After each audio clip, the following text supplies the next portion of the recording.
Good morning guys.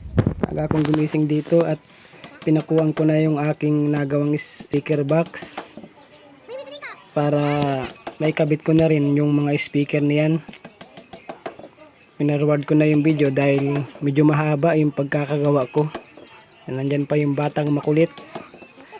Ayan, at kiniskis ko na rin yan ng papel dilia, sandpaper para makinis. Wala kasi akong grinder para mabilis ang gawain. Mas maganda kasi kung may grinder na gamit.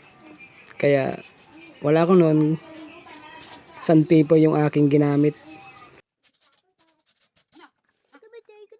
Tapos na po yung speaker na napagkabala natin kahapon. Pintura na lang ang kulang nito.